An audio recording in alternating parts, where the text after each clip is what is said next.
This episode of Tech News Weekly is brought to you by Braintree Payments. Mobile app development can be complex, but integrating your payments no longer has to be.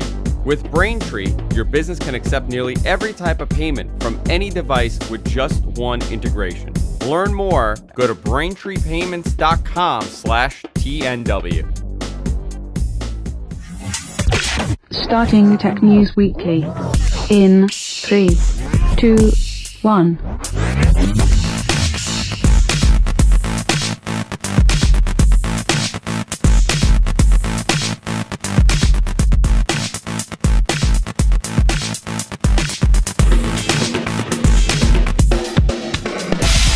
Everybody, welcome to Tech News Weekly. I'm your host, Andrew Zarin. Of course, I'm joined by the one, the only, the beautiful Suncast. How you doing, John? Hello. How are you? I'm okay. How was your weekend? It was interesting. Why? I drove down to this one area where there's a Charmeleon nest for Pokemon Go, and it was quite the experience because there's so many people down there just hunting this one specific type of Pokemon. It's still a thing. Like somebody would Still yell a out thing. Charmeleon, and everybody would go running, like a whole group of like 30 people Oh my god. to wherever this guy shouted that he found one. Oh my god. Did you find one? Yeah, I found about 30 of them. Oh my god. Did you evolve? I did. Oh, I'm so proud of you. I did. You're evolving every day. And I also did. with I us, evolved. John Prosser from Front Page Tech. How you doing, John? I've returned. Congratulations, the FTP podcast, 100th episode. FPT. FTP. You're one of those 14-year-old kids that mess it up. It's an FTP server. Is that not what the It's show's not. about? Just setting up No, it's FTP not. servers I for hate wares? to break it to you, Andrew. I hate to break it to you. You're kidding me. The entire time I thought it was about setting servers up for wares. With a Z. Yeah, man. And we've known each other for how long, and you thought this the whole time? The whole time. I had no idea. Wow. I had no I'm idea. disappointed. John Prosser, John_Prosser on Twitter. You can follow him there. And Front Page Tech is also on Twitter as well. Yep. What is it? FPT. What is it? At From Pitch Tech. Okay. That's it. Excellent. All right. I don't know. At FTP I'm so server. tired. I called John yesterday really drunk too on the phone. And I also called him on Thursday also really drunk in a cab. Yeah, you did. I had a nice You chat call about me like him. 4 times a week, you know? I do. Now I call We you need 4 our times bro a week. talks. Yeah, bro talk. Locker room talk, as Donald Trump would say.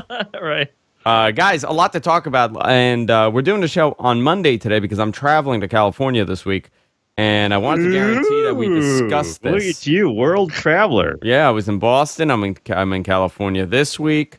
I'm going to Jupiter next week. Constantly traveling. Let's talk about this. Let's talk about the Samsung debacle. Samsung ends production on the Galaxy Note 7. Can For you believe good. that this is still going on? Like, It's over. How many weeks has this been a debacle? Well, this has been gradually getting worse, and at one point, they thought it was over. They thought that they fixed this thing, and apparently not, because a replacement phone caught on fire. 23 replacement. 23 replacement phones caught on fire, and I guess the big story was the one that was on that plane that The happened- Southwest Yeah, Airlines. the Southwest flight that happened to explode.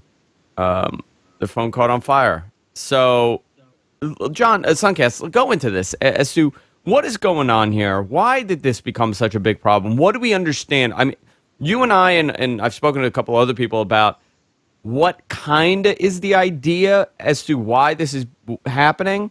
But the reality is Samsung is having problems on their own troubleshooting this. Yeah, the working theory from people familiar with the story and everything that's going on, or just speculating, is that it's a combination of things.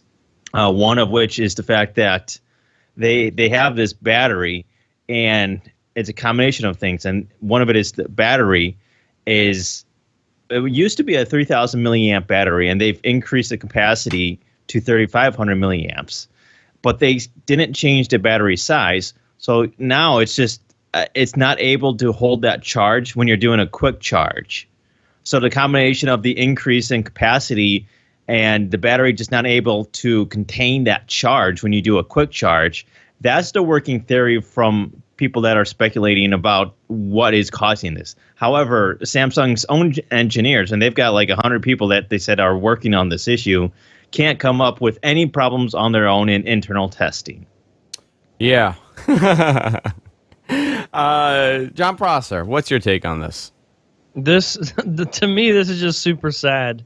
Like, I've been reporting on this for so long, and it sucks for Samsung because they are like the brand when it comes to Android phones, and they built up this reputation for years, and it's crazy how quickly that reputation can just go right out the window after a few bad weeks. And it just sucks that, I mean, the first recall was bad, right? They had the phones come back in, and it was kind of tacky and sketchy with how they handled that, since they didn't officially like work with the government and all that stuff. But then when they started issuing those replacement phones, and then those started having issues, it was a whole different ballgame. And like John said, like they cannot like actually replicate this issue in labs. They can't get it to happen. How? So what does that mean? What does that mean? They don't know what's causing it. Because exactly. the scary problem is, forget about this phone, right? Let's forget about the S7. It's the Note 7. It's over. So how about the Note 8? How about the S8? If they're going to continue using the technology that they're using now, how can they guarantee that their entire lineup is not going to be affected by this? Because they do share components. That is a thing that Samsung does. Well, they have to figure this out before they release another phone. They have to figure out exactly what caused it so they know what not to do. Oh, my God. It is... It's a debacle because even now, okay, so as a result of this, they temporarily shut it down. Then they what they did is, the timeline was they temporarily halted sales, then they stopped sales, and now they've stopped production. And now, in order to return your device, it has to be shipped back in a fireproof box. Yeah. How crazy is that? Not only that, but also the U.S. has banned all Note 7 devices on flights. You cannot take this phone on a flight whatsoever. Yeah, it's a federal crime now. You cannot take it on a flight. No, it's banned. Wow. So the other thing... And you have to ship it back in that fireproof container. In that fireproof case. So what Samsung has also done is that they have added some of the features from the Note 7 to the S7 and S7 Edge. They've updated they've updated some of the software. So most primarily, it's going to be the display software, the always-on display.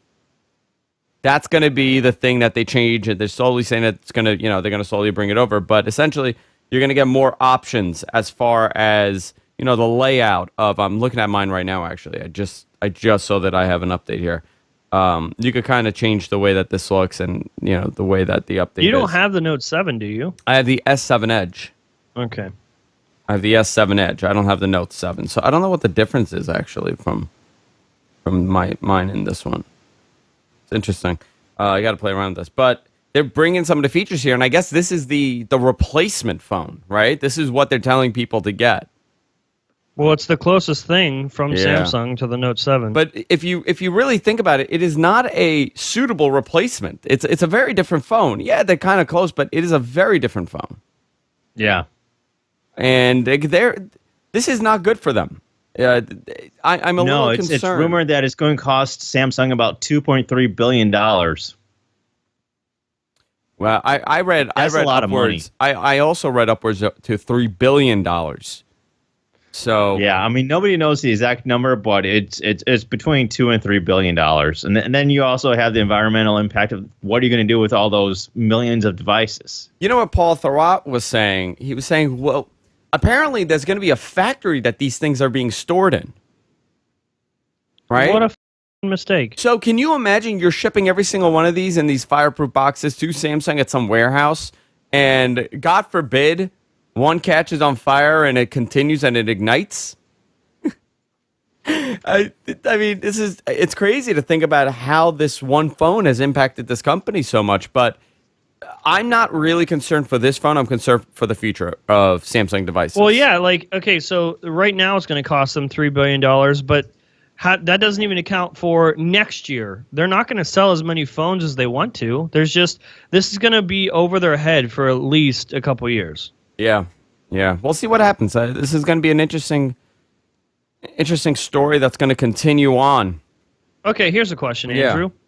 Since you like Samsung devices, let's just say next year the S8 comes out, or maybe a Note 8 or whatever. Are you willing to buy the device on like the first day? No, you know what? I'm going to be honest with you. I always did it with the S line. I had the S6 and I had the S7. I was planning on the S8, but now I will most likely wait, until I start seeing, some discussions online. Let's talk about our sponsor, and that's Braintree. Maybe you're working on the next Uber, Airbnb, or GitHub. Why not start with the same simple payment solution that helps all of these companies become what they are today?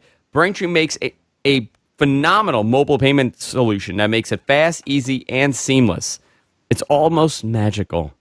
Add it to your app with just a few lines of code, and you're instantly ready to accept virtually every payment method. Apple Pay, Android Pay, PayPal, all major credit cards, even Bitcoin, and whatever the next payment solution will be.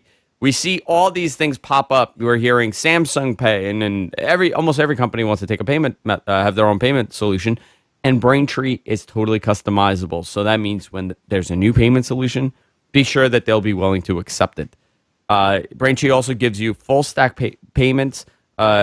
Gives you a full stack payment solution, so it supports all different types of payments, obviously, that the customer wants. Also, it's across all different platforms with unbelievable superior fraud protection. Your customers are always safe, customer service, and fast payouts. They have great customer service, actually, for if you're developing. I actually got an email from somebody that had to call them. They had some issues with what they were planning on doing. Not that there's anything wrong with the code, but they were doing it wrong. They called them, they fixed it, boom, done. Here's a great thing. Go to braintreepayments.com/TNW to learn more about the service. If you're a developer, if you're a business, you have to check out Braintree. braintreepayments.com/TNW. I want to thank them for supporting the show, for, of course, supporting the GFQ network. So, do we have John Prosser back on the line? I don't think so. We should. No, we do not. So why don't you start reading the next story, John?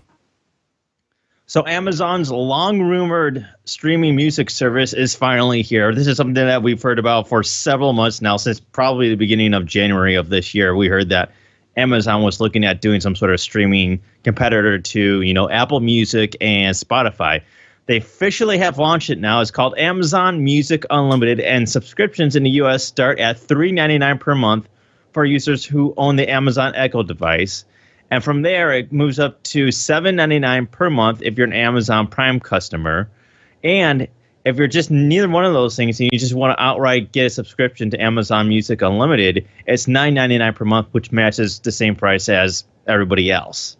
So it's very interesting that they're doing this. They're tied it in a lot with Alexa so that you can do certain things, like ask Alexa, to identify a song based on lyrics that you remember, or to play certain music based on a mood, and it'll actually do that based on your mood that you requested and other parameters that, it'll actually listen to what it is that you like to listen to and start playing back stuff similar to that. Or you can also just request something like 90s hip-hop or happy music, and it'll play all that as well.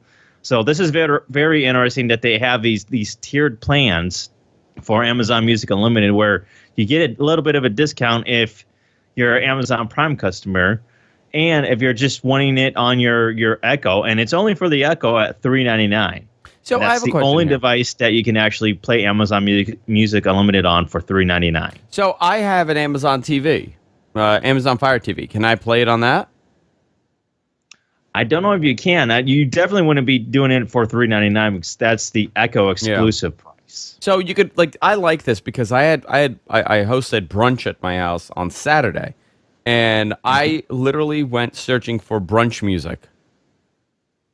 So with this, you could access lists like dinner with friends, like not just 90s hip hop, cooking with 90s hip hop, indie dinner party. It's very specific for the music, and I kind of like that. John Prosser, what do you think? Howdy. Hi, welcome. I don't know, for whatever reason, Skype just shut itself off, so I'm glad it's working now.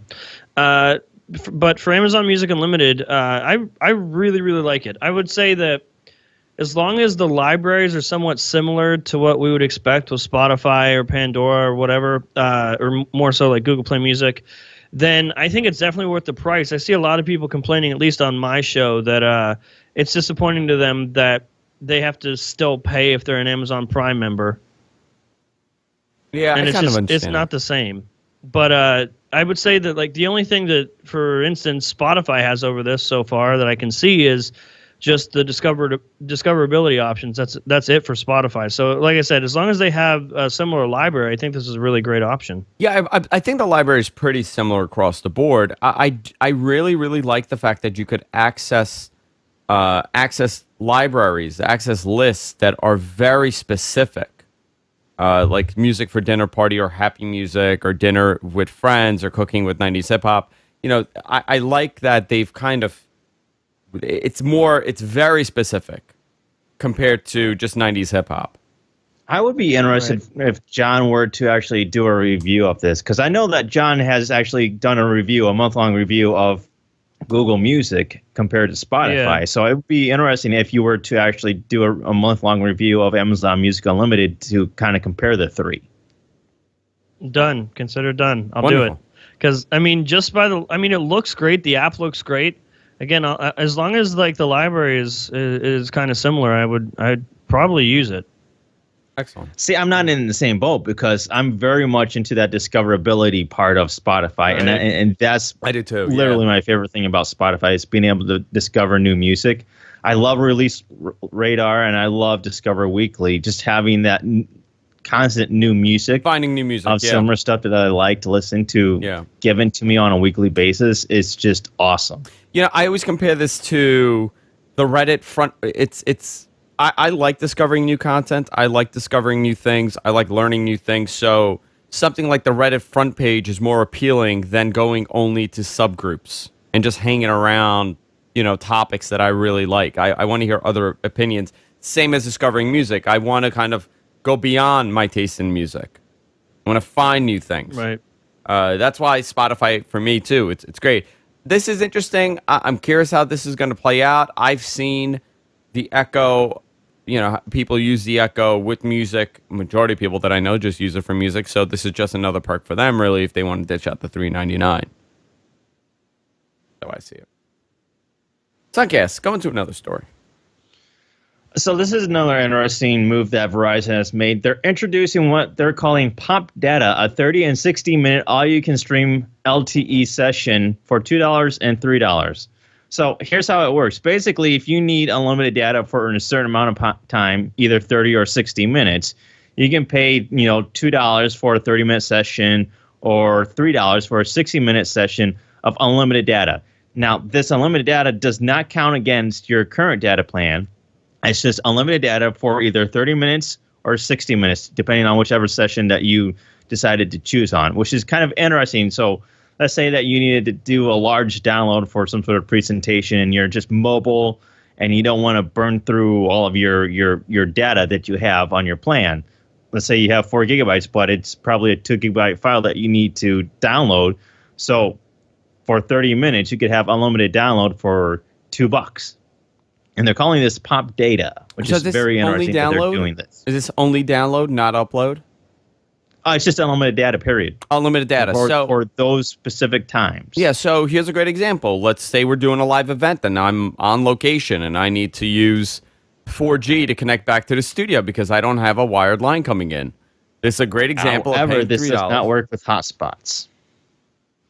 It only works on your phone. Yeah, on your phone. Yeah, no. I wouldn't use a hotspot. I would. Oh, yeah. Okay, I get it. I get what you mean now. So yeah, I don't know if it would work if you're doing a wireless hotspot from your phone or not. I would assume that. I would imagine it would, but if you actually have one of those mobile hotspot devices, I don't think it would. Yeah, so I'm saying from my phone, right? Like I would do a hotspot from my phone.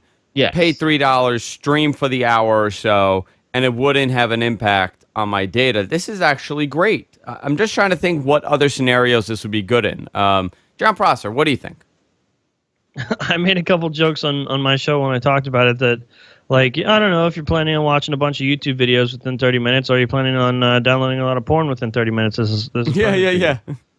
I think it's better than what T-Mobile offers, which is something similar where T-Mobile offers, quote-unquote, unlimited data, but it's not really unlimited. And if you want really unlimited, then you can pay for 30 minutes or so to get actually unlimited data. So I like that this isn't like any sort of false advertising. This is, okay, whatever plan you have, it doesn't matter. If you'd like unlimited data, it's easy to get $2 or $3, depending on how much time you want. I think it's a really cool option from Verizon. Yeah, this is actually interesting. I guess, they're just trying to figure out ways to make more money. And what real world experience? I'm trying to think. If I need to buy this, like, why would I need to buy this? Well, I very much feel like this is something that's aimed at business users and people that are in business that are, away on a business trip and they forgot a file that's a large file that they need for work. I guess so, right? That's just what I see it being used for. Okay, so you got to download a large file for work. Or, somebody wants to watch Netflix. For an hour or so on their phone. When they're on a trip or away from home. Yeah. Huh. I guess it could also be like, I don't know, if I was on a trip, I don't really have any data issues anymore. But if you had like a limited data plan, 2 or 3 gigs a month, and you were on a trip or something, and you needed to use data to download an app or watch something or whatever, and instead of paying whatever it is, $15 for an extra gig that month, you can just right in that moment pay $2. Pay the $2, and do whatever you need to do. Okay. Yeah. I guess that works. Like, I know for a fact, because I'm traveling all week, I'm going to use a ton of data on my phone. So I'm thinking, well, maybe it would be a good time. Like, sometimes I can't connect to upload my photos. You know what I mean? Like, it wouldn't work. So maybe I could use that $3 if I'm at the airport. I would upload the photos, and I would also watch a YouTube video while I'm waiting, and then it would just turn off. I don't know. I don't really see a use case that would be popular and something that people would use on a daily basis, as far as a consumer. But Suncast, it's not meant for a daily basis. Yeah, it's meant for either 30 minutes or 60 minutes at a time. Yeah, but that's what I mean. Like 60 minutes at a time. I'm trying to figure out like how. Like I know how I would use this, and I absolutely love it. I have phenomenal Verizon service in New York City. I'm getting 40 megabits by like 30 megabits download and upload here.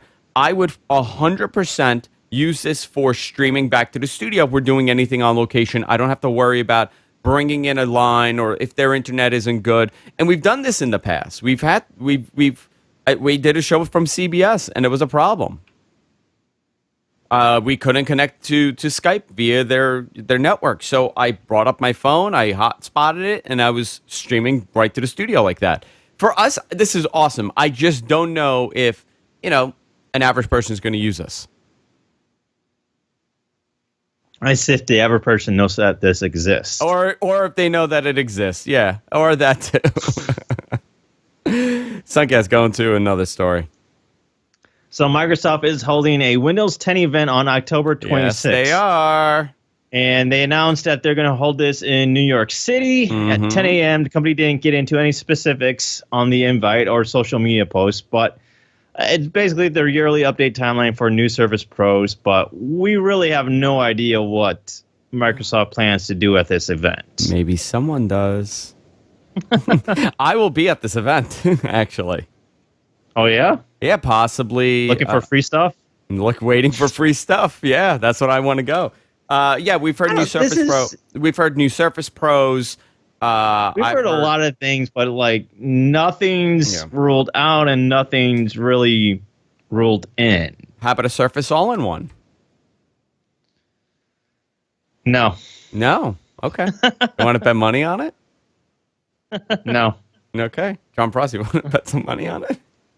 No, I mean, yeah, well, listen, it's Surface time, right? So it's Surface time. New Surface Pros, updated Surface Pros, probably with Kaby Lake is what I'm assuming. We've also heard some rumblings that there's a Surface All-in-One coming. I highly doubt we're going to see the Surface Phone being announced or launched. This is more... Windows Phone is dead as far as I'm concerned. So sad. You know what? That Elite, that HP Elite Windows Phone that they just released is a great example of a great idea. With Continuum, it works really well. It serves such a great purpose. It's just wrong. It's the right device at the wrong time. Well, it doesn't matter how great the device is or how great. You know what doesn't matter? You, John Prosser. You don't matter. It doesn't matter if there's no apps for it. Yeah, that's a big problem. We live in a world of apps. The operating system on a phone that we use doesn't matter. The operating system is a tool. The apps are what people are using their mobile devices for. And if there's no apps in the marketplace, why use it? Yeah, I don't think they're going to put out a Surface phone. I don't see that being announced, but I do see possibly a new Surface 5. It'd be a money loser. Yeah. Let me see something here. Well, There's just not a big enough market. No, but is there a big enough Windows market device. for an all-in-one device? Nah. John Maybe Prosser? if you It's just a niche thing maybe that if they you can put in sit their it just- portfolio. Maybe if you just sit it like at the back of Best Buy somewhere where some old man walks by it and is like, "Oh, I want that." Yeah, I mean, the Surface all-in-one device, I really see that being the thing that they announce. And I don't know who's buying all-in-ones. I don't know. I would never buy an all-in-one. I have no No. I have no urge to buy an all-in-one. So Then I think you just answered your own question. But see, this is my problem with this event. It's just like, okay, what are they going to announce that I'm actually going to be interested in? for you, nothing. And I don't you would see not be them interested. announcing anything that I'm going to be interested in whatsoever. You would not be interested. You personally, I highly doubt you will be interested in anything that they announce. And that's my problem with this event. Yeah, I don't think that it'll. There might be an announcement of a streaming game service also, guys. Have you covered this, John Prosser, about on Rio? No. Okay. Nope. That might be part of the announcement. too, I think this is kind of indicative, though, of Microsoft at this point. It's just like a lot of people and a lot of interest is just kind of lackluster at this moment, in my opinion. Yeah. Well, Like they've done a lot of damage with the way that they rolled out Windows 10. I'll tell you something. That Surface Book, though, if I hope they announce an updated Surface Book, because that is a great laptop. It's a really, really good laptop. Like, seriously, I seriously considered buying that. I just don't want to buy a first-gen device, so I'm not buying it. But the next generation I've one... used one. You have? What'd you think? It's really good. Yeah. It's It's really very good laptop. impressive from like a hardware standpoint from Microsoft. Yeah. I think the point of this is that we're going to really get an updated Intel chipset. They need to update from some Skylake to Kaby Lake. That's really the main reason for this. They have to put that new chipset in there. Also, the Surface Book 2 is believed to come with a 4K resolution, and 3D display, including USB 3.1, faster data transfer. Rumor also claims that the device will sport a one-clip and Office Hub feature. In addition, the hybrid laptop is also expected to be released along the side of Surface Pro 5 and a possible Surface All-in-One. So this is the event. I will be at that event, actually. So I'll be live tweeting from the event. Drunk, of course. No, I'll be sober. It's too early to be drunk. I got a question for you. Are we going to bet on that? Yeah, I got a question for you. When is that Apple announcement going to happen? That October announcement, John Prosser. Do you think I'm friends with Tim Cook? You know stuff. It's just sometime in October is all I know. I don't think we've had any official invites yet. Interesting that it's being delayed so long. I'm willing to. I'd probably say around the 28th. Yeah, I would say around the 20th also, but I mean that's 11 days away, and we have yet to get that. Right. They could do it on the 26th. They could do it on the 26th and totally screw them up. Yep, I would not be surprised by that either. Well, when we get invites, it'll be like a week away from the actual event, Yeah. most likely. Yeah, so we got a couple days to find out. John Suncast, going to another story. So this is kind of interesting. So according to the New York Times, Yahoo reworked its malware scanner for email surveillance. This is something that broke a little over a week ago, following a Reuters report that in 2015, Yahoo scanned customers' emails for U.S. surveillance. And the New York Times followed up with details from a source of its own saying that, yeah, they reworked their malware scanner for this email surveillance. So this is kind of interesting that they're actually saying that, we scan email for the U.S. government for surveillance purposes. Yeah, Is anybody surprised here, actually? No. I'm not either. So Yahoo says they were Yahoo. responding to a court order under Section 702 of the Foreign Intelligence Surveillance Act, or FISA, that governs the PRISM program exposed by Edward Snowden leaks. This is all kind of interesting and just another reason that I think Yahoo is doomed at this point.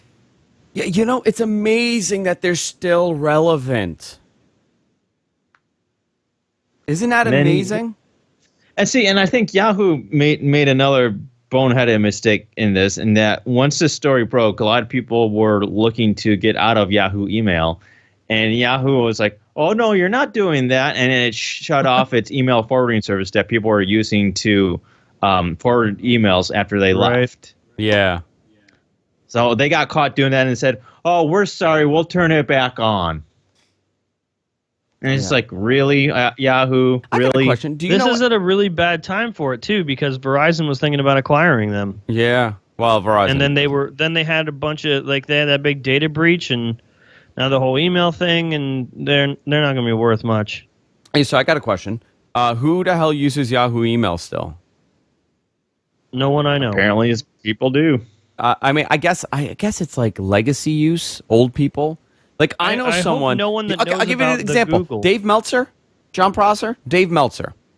Okay, what about him? You know who he is, right? Yes, I know the who greatest Dave is. journalist in pro wrestling history. He uses I thought you were Juno, going to say the greatest journalist of all time. the greatest journalist of all time. He uses Juno as his email. What? D Meltzer at Juno. So yeah, I guess I don't know why. Actually, I got a That question. still works? It still works. Juno still has email. Let's Google it. Well, that's my gotta Juno. be because that's just what he's been using. That's for what he's been years. using. But what a weird. I haven't used that since probably 1997. I'd assume it'd be hard after so many years of like pushing that email address, and you're in the public eye, and then switching it on them. I mean, I think that's So. crazy to still have a Juno email address. But think about it, right? How many people? Think about how many different legacy email systems have existed. How many people have never switched over? You could still get a Yahoo email address. I'm sure there's a whole line of them, a whole bunch of them. I don't know anybody that uses that at Verizon email. But I have one. So My girlfriend has a Hotmail account. she uses a hot. You know how many people? If I see a Hotmail account, if I see an email come from a Hotmail account, I ban you from emailing me. I never want to see a Del Wilkes at hotmail.com. Del Wilkes, the original Patriot. Suncast, what is your, do you have, what is your, like, the most legacy email address that you have? Probably Hotmail. You have a Hotmail? Yeah, does anybody have an AIM account? I probably still have an AIM account. I have an AOL.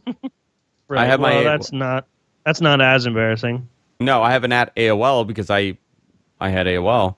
I'm trying to think what else. I had AOL CompuServe. I had a CompuServe email, which I think there are people still with CompuServe emails. I'm guessing you could still get a Prodigy email. I have a Roadrunner email from when Roadrunner was first introduced from Time Warner Cable in like 2005. I'm seeing. Let me see. Prodigy online service. I think it's AT&T now. I wonder if you could get it. I would love an at Prodigy email address. Why? Why? Because I'd be awesome. You would have to look at it and go, oh, Prodigy? Every time. This is great. Nothing older, John? No. I know that there are people that still have AOL email addresses. I have AOL. Yeah, that's me. I'm one of those. But I never use it. It's just weird. I just never use it. I just hung, Like, I'm sorry, but like, to me, if you got, an AOL, Hotmail, Yahoo, whatever email address that's that old, and it's just like, okay, so But who you're not goes- really. I'm going to give you an example. AOL.com has a 207 Alexa ranking, and they're ranked 55 in the country. So they're the 55th most popular website in the country, in the U.S. Who are the people that actually go to AOL.com every day. Old people that have it as their homepage. Old people that have it as their homepage because they installed some weird app, some weird plugin on Windows 98, and it's still there. All those people are still going to AOL.com. But, it's a nice landing page. It's, it's everything you want. I guess there are people that go there. It's prettier than Reddit. I'm trying to get into my AOL. I'm trying to get prettier than Reddit. I'm trying to get into AOL actually right now as we speak. I don't care how long this is going to take me. We're going to do this right now. Playing a dangerous game. Let's see if it'll say you got mail. Hold on. Okay. Mail.